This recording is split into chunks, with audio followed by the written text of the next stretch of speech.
infak sodako langsung kita keluarkan.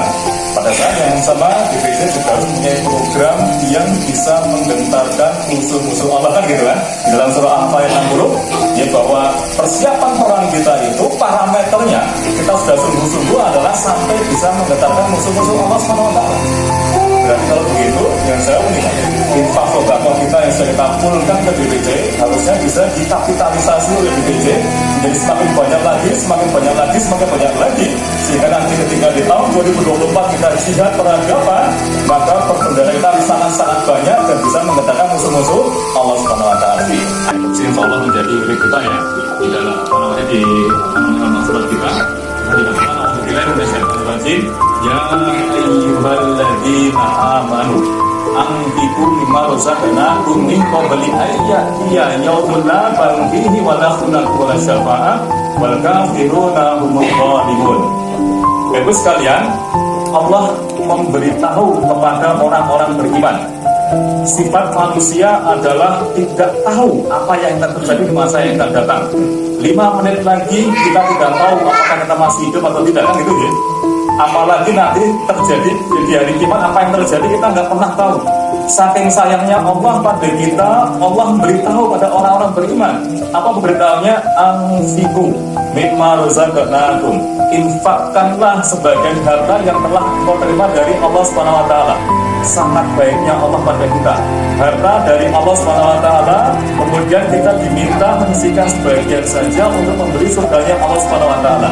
Konteks ayatnya adalah min qabli ayyatiya yaumun la bay'un fihi wa la khullatun wa la syafa'ah. Sebelum datang hari yang tidak ada lagi jual beli dan tidak ada lagi pertolongan selain infak yang telah kita lakukan tadi.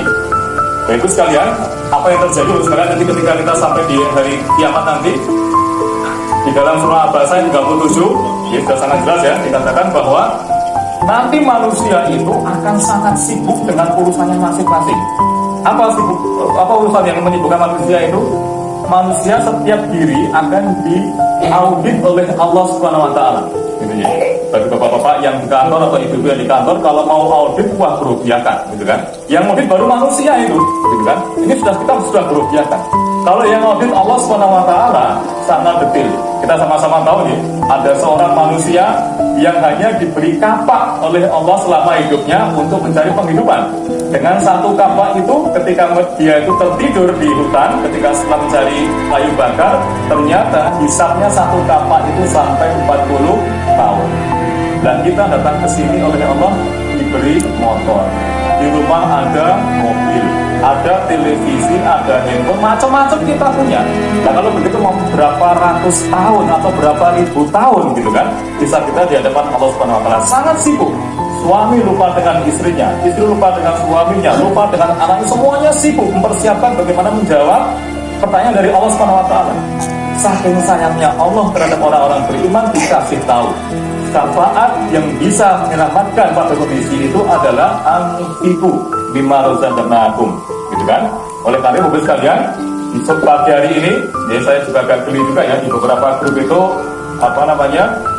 kita membeli minyaknya. Ini ada yang sudah membeli minyak ya, ada yang datang juga waktu itu ya. Pertama 1 kilo diturunkan menjadi setengah kilo, turunkan lagi menjadi 1/4 kilo gitu kan. Kalau kita ingat ayat ini seharusnya ya 1 kilo saja gitu kan, diperbanyak gitu. Kalau kurang bagaimana? Ya duit kita keluarkan kan gitu kan. Ini dalam rangka untuk menyelamatkan kita sendiri gitu. Bukan untuk masyarakat yang kita bagi minyak, tidak untuk sekalian. Dalam rangka untuk menyelamatkan proses audit kita nanti di hadapan Allah Subhanahu Wa Taala. Kita akan sangat sibuk hanya syafaat dari infak sedekah inilah yang kita harapkan bisa menyelamatkan kita. Itulah kenapa di dalam surah Munafikun ayat 10 ya, kita juga ingatkan lagi bahwa nanti ketika orang-orang itu sudah mati, maka mereka minta kehidupan lagi oleh Allah Subhanahu Wa Taala barang sesaat untuk apa? Fa'as-sadaqah. Bukan untuk sholat, bukan untuk haji, bukan untuk zakat, bukan untuk puasa, tidak, bukan untuk baca Quran, boten. Tapi apa? Fa'as-sadaqah wa aku minas sholihin. Untuk sedekah, kenapa? Mereka tahu akan berhadapan dengan audit yang puluhan ribu tahun mungkin gitu kan namanya, dan menyibukkan dia. Nah untuk menyelamatkan dirinya masing-masing itu mereka tahu rumusnya, yaitu sedekah. Saking sayangnya Allah pada orang-orang beriman, dikasih tahu dari sekarang kan gitu. Oleh karena itu sekalian, Mulai hari ini sampai tahun 2024 nanti, kalau ada program-program infak sodakoh dari DPC atau mungkin kita pakai sampai DPP, maka mari kita maknai ini kebutuhan kita untuk menyelamatkan diri kita ketika nanti di hadapan Allah Subhanahu wa taala, kan gitu. Nah, tadi kita kaitkan dengan surah atau ayat 111 tadi, fastabsyiru. Kita lakukan dengan bergembira, kan gitu. Kalau bergembira ya oke-okean gitu kan, bukan kemudian malah saling beralasan aku ingin sih, tak kita kurangi saya, bukan begitu, gitu kan. Nah, Bapak sekalian, semoga yang bisa saya sampaikan di pagi hari ini menginspirasi untuk kita semuanya.